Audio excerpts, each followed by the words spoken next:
Assalamualaikum warahmatullahi wabarakatuh. Bismillah walhamdulillah wassalatu wassalamu ala sayyidina Muhammad ibn Abdillah wa alihi wa sahbihi wa man wala la hawla wa la quwwata illa billah ma ba'du ma'asyar muslimin rahimahullah. Jamaah majlis taklim aziyadah yang dirahmati Allah Subhanahu wa taala, bersyukur kita kehadirat Allah yang mana dengan rahmat hidayah serta taufiknya kita masih digerakkan hati kita untuk berkumpul di masjid ini guna menuntut ilmu. Mudah-mudahan Allah selalu memberikan keberkahan kepada kita semua. Salawat serta salam selalu kita haturkan kepada junjungan kita Nabi besar Muhammad sallallahu alaihi wasallam, dengan harapan agar kita semua, keluarga kita dan semua yang kita cintai bisa berkumpul kembali di yaumil mahsyar di bawah naungan syafaatnya baginda Nabi besar Muhammad sallallahu alaihi wasallam. Amin ya rabbal alamin. Seperti biasa sebelum kita mulai ta'lim, mari kita membaca surat Al-Fatihah. Kita khusus untuk para kitab Syekh Abu Hamid Muhammad Al-Ghazali, wa man syarah hafizah kitab Syekh Muhammad Ihsan Muhammad Dalat, wa sahbihi Makam Zaidi bin Muhammad Amin Muhammad Ali bin Ada Abdul Samad Usuli bin Hurairah bin Jabir bin Majma'in Allah ya mirallahu yarhamu wa yarhamul jannah. Wa ini da'alaina min barakati mas'alan wa barim lana fatim fi din dunya wal akhirah syairillah wa umul Fatihah.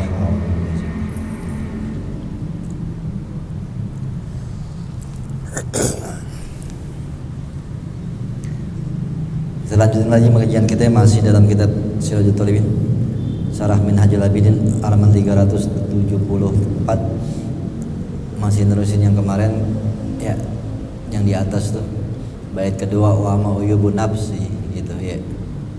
Ada iya. Karena kemarin udah sampai peringatan yang buat kita harus merenungi lebih dalam lagi bahwa semua karena rahmat Allah ya. Karena kebaikan kita itu dicuci ataupun dibalas dengan nikmat yang Allah kasih. Selebihnya tinggal keburukan kita. Ya, untuk masuk surga dengan keburukan kan nggak mungkin. Makanya kita bisa masuk surga cuma gara-gara kasih sayang Allah. Ya, karena kemarin kan begitu. Hasanat itu dibayar, kebaikan-kebaikan kita, perbuatan ibadah kita dibayarnya apa? Nikmatan hidup. Udah imbas. Sisa apa? Dosa-dosa gitu.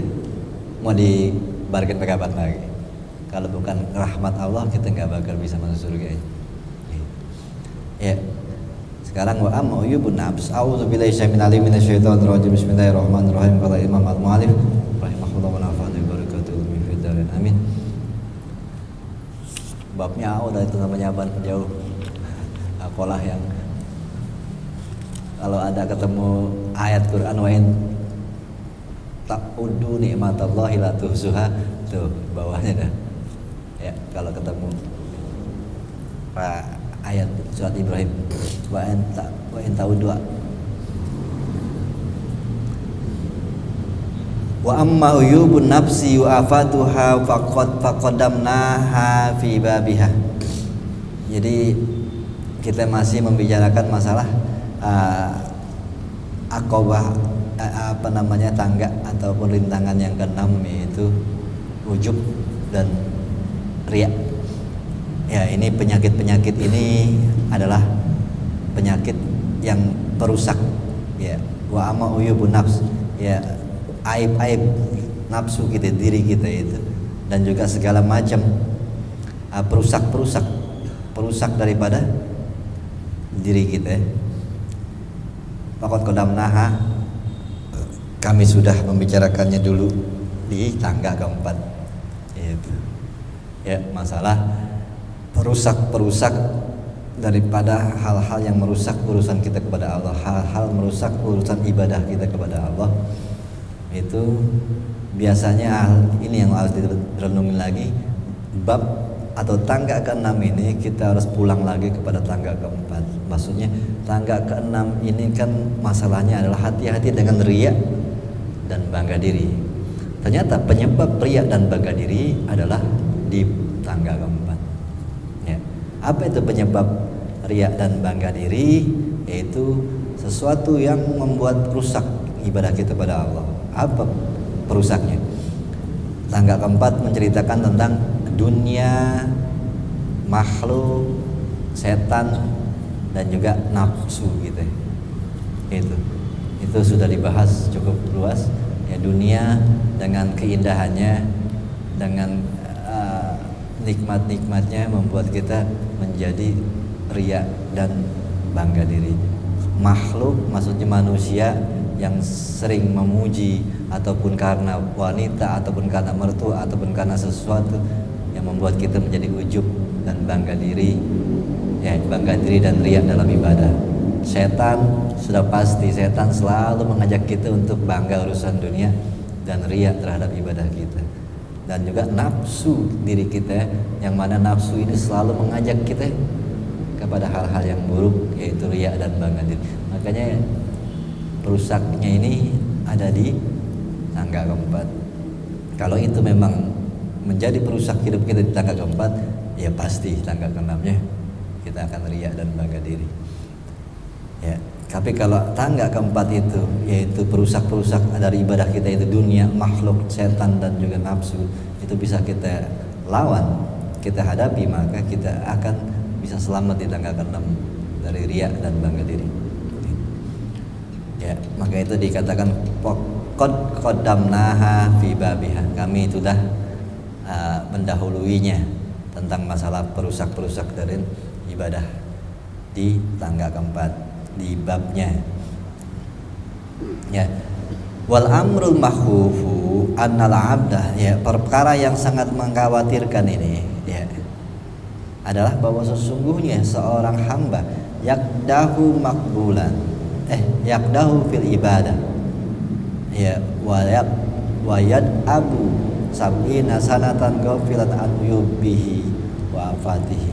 Itu ya perkara yang mengkhawatirkan, di mana seorang hamba, sesungguhnya seorang hamba susah payah, tuh yakdahu fil ibadah, susah payah dalam ibadah, capek ngerjain semua ibadah, ngapalin ayatnya segala macam, belajar makhrajul huruf sampai bisa, sampai baca Quran lancar, sampai belajar nahwu shorof, ya segala macam, sampai ibadah dengan detail, ya cara-caranya gitu udah belajar sekian lama, capek, terus ibadahnya pun capek.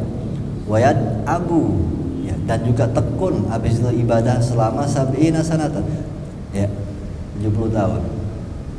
Ghafilan, tetapi dalam hal itu sudah pinter banget, sudah rajin ibadahnya, dia lalai terhadap aib-aib yang ada dalam dirinya, ya wa afatihi, dan bahaya-bahaya daripada aib-aib yang ada di dirinya. Itu apa itu tadi? Yaitu penyakit-penyakit riya, sombong, bangga diri, itunya lupa. Ya, parubama la yakun wahidun minha makbulan. Boleh jadi nggak ada satupun ibadahnya itu yang diterima. Ngeri ya. 70 tahun belajar udah serius, rajin, pinter banget, capek tuh belajar mempelajari semua ajaran agama sampai bisa ibadah dengan bagus, sampai sangat paham dengan agama, terus ibadah makhraj udah bagus, semuanya udah beres, bacaan cakep, ibadah udah khusyuk banget, ya rutin rajin, tetapi lupa dengan penyakit-penyakit hati, riya, sombong, bangga diri, ya maka boleh jadi tidak ada satupun amal ibadahnya selama 70 tahun diterima Allah. Kan mengerikan banget begini ya. Ya. Warubama yat'abu a'waman fatubsidahu sa'atun wahidatun. Boleh jadi juga dia lelah bertahun-tahun ibadah, itu selama 70 tahun, tetapi itu dihancurkan dengan satu saat aja, lenyap begitu aja ibadahnya. Dengan apa? Riya gitu. Riyanya cuma hitungan menit, ibadahnya 70 tahun, bayangin. Ibadah 70 tahun, riyanya 1 menit, hilang semua 70 tahun. Mengerikan banget ya.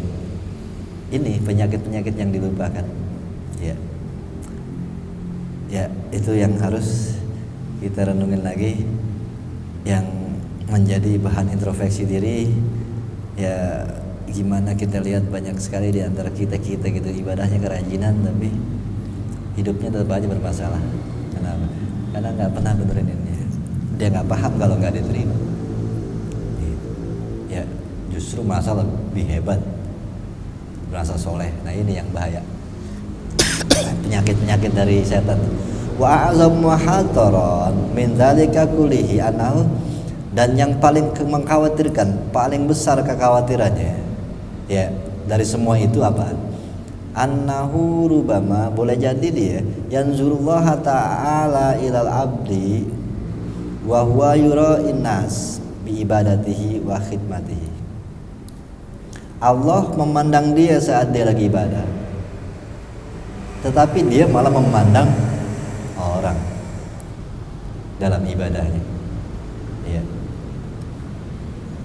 Kita ibadah ngarep lihat orang, Allah lagi ngeliatin kita, kan sebel Allah. Lah gue aja lagi merhatiin lo, tapi ternyata lo ngerjain bukan buat gue. Gitu. Ya. Ini nggak murka Allah. Allah pikir ya, dia sholat menghadap Allah. Allah pikir itu untuk Allah, makanya Allah perhatiin. Ternyata bukan buat Allah, buat orang-orang yang melihatnya. Gimana nggak murka Allah? Ini riya. Haitsu ja'al, itu yang dianggap paling besar kekhawatiran yang ini jatuhnya murka soalnya Allah berarti. Ya. Haitsu ja'al zahiru rahu lillah. Ya, di mana seakan-akan zahirnya itu memang untuk Allah. Ya, secara zahir dia sembahyang di depan masjid gitu kan, seakan-akan buat Allah. Wa batinahu lil khalq, tetapi hatinya, batinnya buat orang. Buat siapa yang lihat. Ayaturudahu tordan lama rodalah. Ya, maka yang begini akan tertolak dengan penolakan karena tidak ada kebaikan di dalamnya. Waliyazubillah. Kita berlindung kepada Allah dari melakukan hal seperti ini. Ya, ngeri soalnya. Walaqad sami itu ba'dul ulama iyahki. Sesungguhnya kata Imam Ghazali, aku pernah mendengar ya sebagian ulama menceritakan dari Hasan Basri rahimahullah, annahu ruwiya fil manam ba'da mauti, bahwa sesungguhnya seorang ulama ya, sebagian ulama bertemu dengan Hasan Basri di saat tidur. Itu. Jadi Hasan Basri ini sudah meninggal. Jadi ada ulama bermimpi bertemu dengan Hasan Basri. Ya. Hasan Basri masih diceritain ya, udah tahu ya. Ya. Kelasnya kalau sahabat itu adalah Abu Bakar, Umar. Nah, dia ini kelasnya di tabiin adalah Abu Bakar, Umar lah jatuhnya. Itu kelas di generasi selanjutnya. Hasan Basri. Dan ada seorang ulama yang bertemu beliau saat tidur. Pasu'ila an halihi, lalu ditanya tentang kondisi Hasan Basri, bagaimana keadaannya di sisi Allah gitu. Faqala, Hasan Basri mengatakan, aqamani Allah baina yadai, Allah memerintahkanku berdiri di depannya gitu. Dia cerita begitu, kata Hasan Basri dalam mimpi. Lalu faqala ya Hasan gitu. Lalu Allah mengatakan, wahai Hasan, ya, atadzkuru yauma kunta tusalli fil masjid, ya, ingatkah kamu saat kamu sholat di masjid gitu. Ramakaka nasu bi absorihim fazidta husnan li sholatik, di mana saat itu ada orang-orang manusia sedang menatap kamu dengan pandangannya saat kamu lagi ibadah. Orang pada ngeliatin kamu lagi sholat di masjid, ya. Lalu kamu membaguskan sholatmu karena dilihat orang itu. Hasan Basri itu masih kena juga ya. Ya, ngeri ya. Ini wali lah, masih begini. Gimana kita nih? Ya.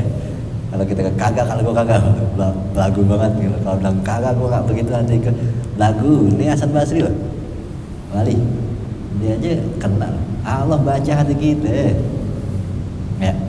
Falaula anna awala salatika kana lil khalisan latarat tuka al yauma an badi. Seandainya kalau bukan karena awal salatmu itu masuknya dengan ikhlas, ya. Karena awalnya dia salat ikhlas, tengah-tengah karena ada banyak lihat, salatnya dibagusin, dipercantik gitu, dikusuin, Tetapi kata Allah, seandainya bukan karena awalnya kamu masuk karena ikhlas, sholatnya ikhlas awalnya, Kalau bukan karena itu, pasti aku sudah mengusirmu dari pintu. Bayangkan seorang wali membayang riya sekali aja langsung dibuang. Ya. Itu, tapi karena dia masih diterima Allah karena awal dia sholat sebenarnya khusyuk. Wala qata'tuka anni marotat wahidatan, maka aku akan memutuskan hubungan denganmu dengan seketika. Oh, ngeri banget ya. Allah langsung begitu kalau sembayangnya karena dilihat orang. Ini wali begini ya. Wal makana al-amru fi jumlati bin taqi wa su'ubati ila haddi azimin nazarul absar fi. Ini urusannya orang yang sudah ulul absar ya. Ya gimana ya, kita kurang peka. Beliau aja orang yang sudah peka banget sama masalah riya, bangga diri, masih kadang dia nggak sadar ada. Gimana kita yang belum peka dengan hati kita? Apakah kita lurus apa enggak ibadah? Introspeksinya maksudnya, introspeksi kita tuh belum dalam seperti mereka. Mereka yang sudah dalam introspeksi dirinya aja masih kena sama Allah. Ya. Fakhafu alal anfusihim hatta anna minhum man la yaltafitu ila jami'i ma yuzhir hirlin nasi an a'malihim. Maka itu banyak di antara mereka ini para wali ya, ulama, mereka sangat khawatir atas diri mereka hingga mereka anna minhum, daripada mereka orang-orang soleh ini, aulil absor, orang-orang yang perenungannya dalam, orang-orang yang selalu introspeksi diri, tidak akan pernah berpaling ataupun tidak akan pernah menoleh kepada siapapun manusia dalam amal perbuatannya, bahkan berusaha untuk tidak menampakkan amal perbuatan baiknya kepada manusia, saking khawatir ada perasaan bangga diri gitu ya. Makanya ada istilah sih, sholat wajib di masjid ya nggak masalah karena emang kewajiban.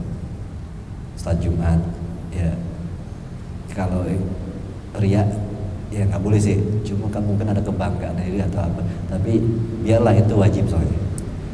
Nah itu bahkan ulama-ulama dulu sunnah itu selalu di rumah karena nggak mau kelihatan. Maksudnya yang mereka rahasiakan ini ibadah mereka adalah yang sunnah.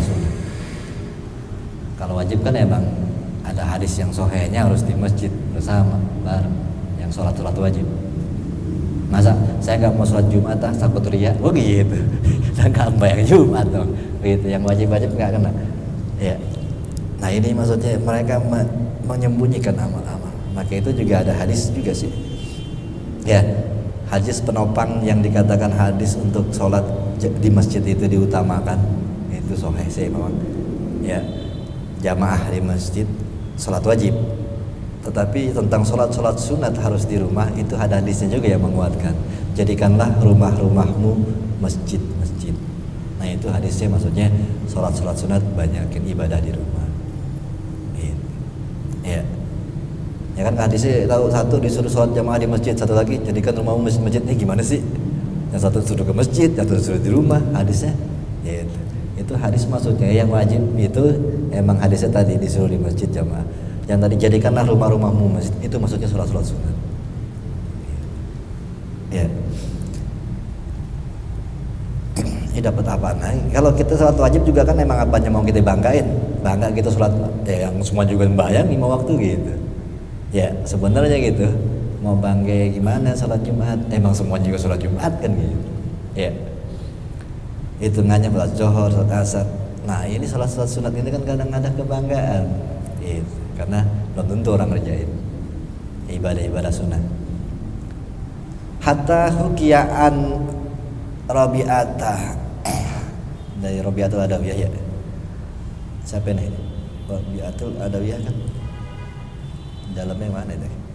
Hatta hukiyaan Rabi'ah binti Ismail al-Adawiyah ya. Jadi hingga ada disisahkan dari Rabi'atul Adawiyah ya, Rabi'ah binti Ismail namanya, bapaknya Ismail namanya Rabi'ah itu Adawiyah, Al-Adawiyah. Annaha, bahwa sesungguhnya dia ini tahu ya, Rabi'ah dia kenal ya, seorang wanita penyanyi dan akhirnya bertobat menjadi wali Allah. Ya. Annaha qalat, beliau pernah mengatakan ma zaharali min a'mali la a'udduhu say'an gitu. Kata dia, amal-amal apa namanya? Tidaklah aku menampakkan amal-amalku ya. La a'udduhu say'an ya. Aku tidak menghitung-hitung. Ya, tidak menampakkan dan tidak menghitung-hitung. Ya.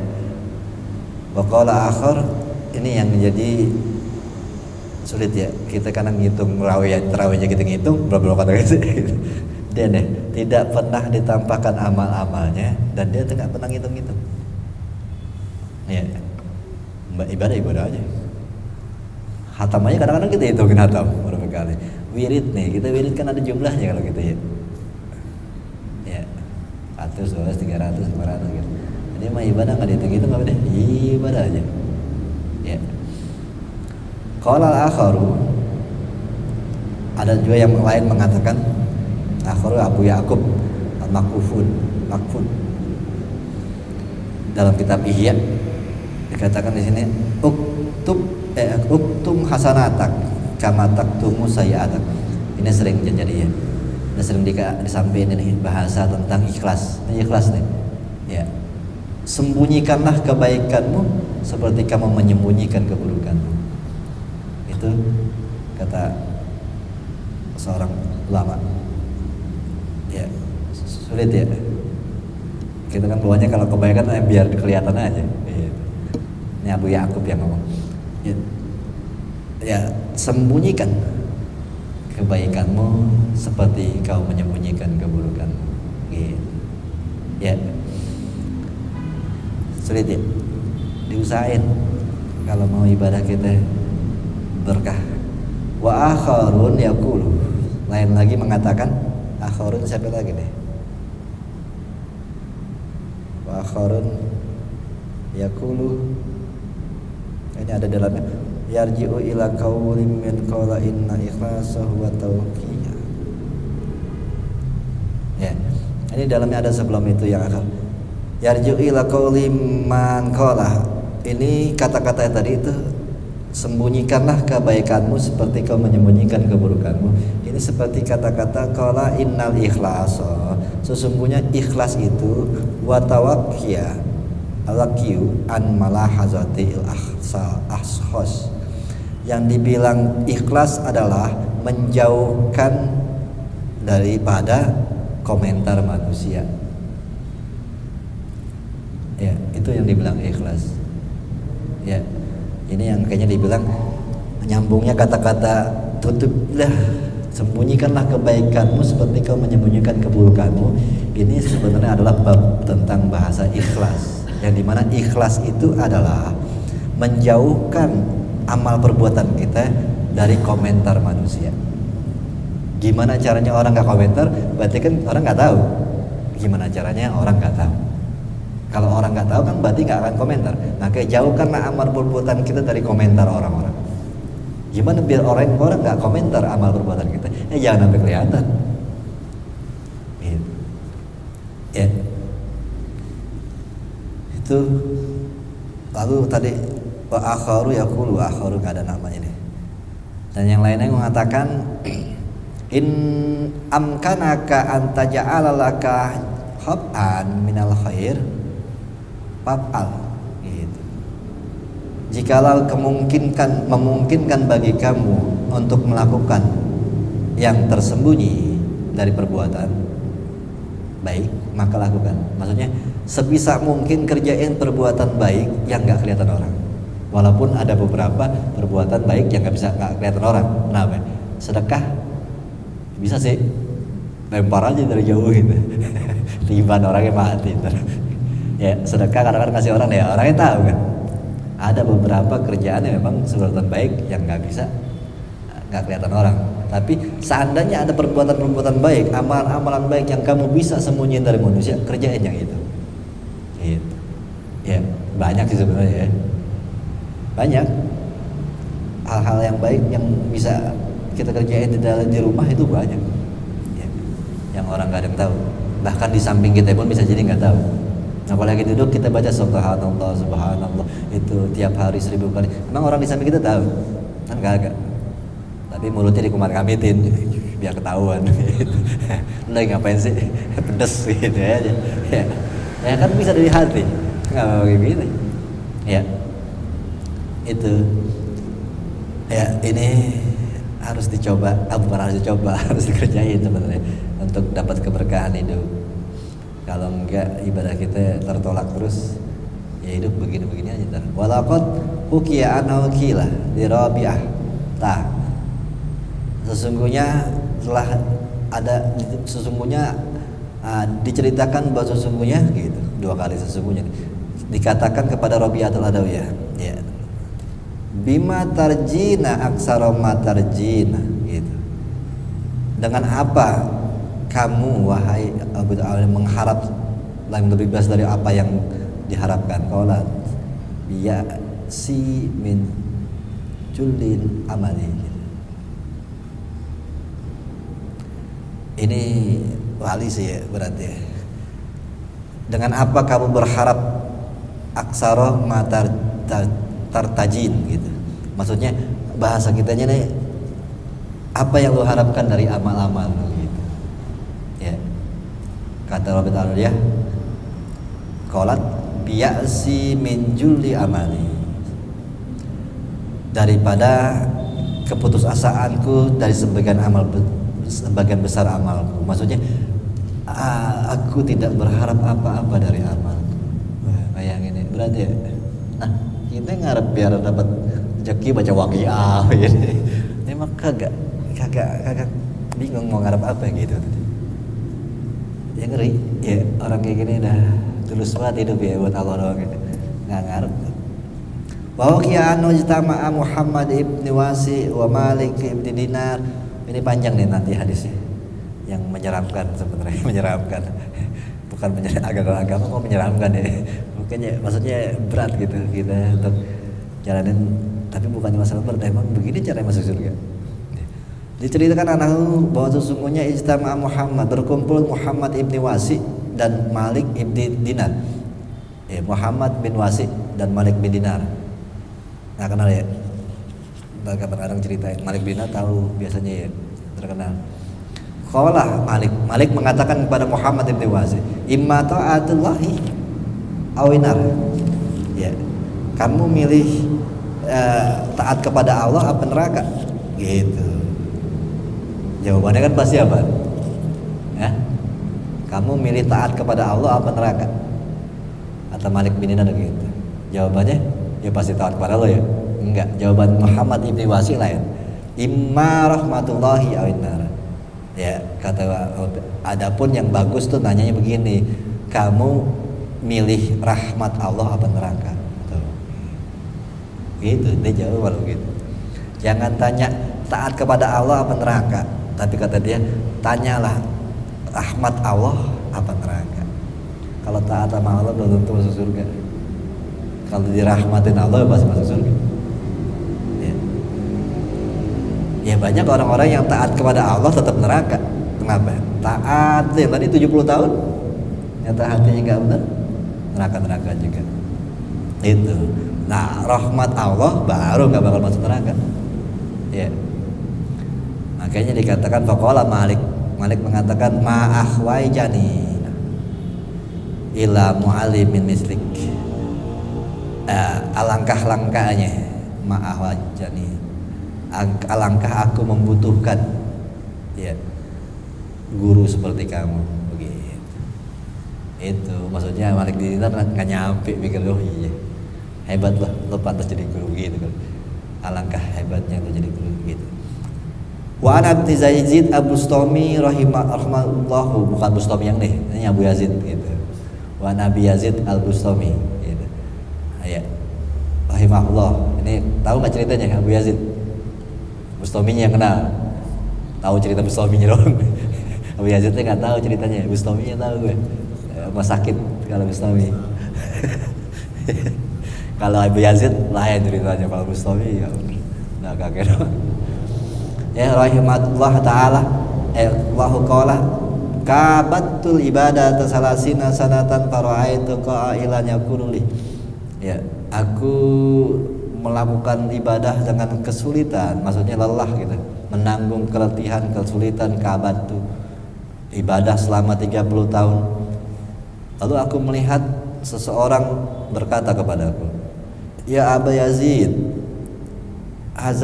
khazainuhu mamlu'atun minal ibadah. Wahai Abu Yazid, gudang-gudang ibadah Allah sudah penuh, ngapain pakai diisi lagi begitu. Fa in aradta al-usula ilaihi, jikalau kamu ingin menyampai kepada Allah, fa alaika bidzilli latin wal ibtikar.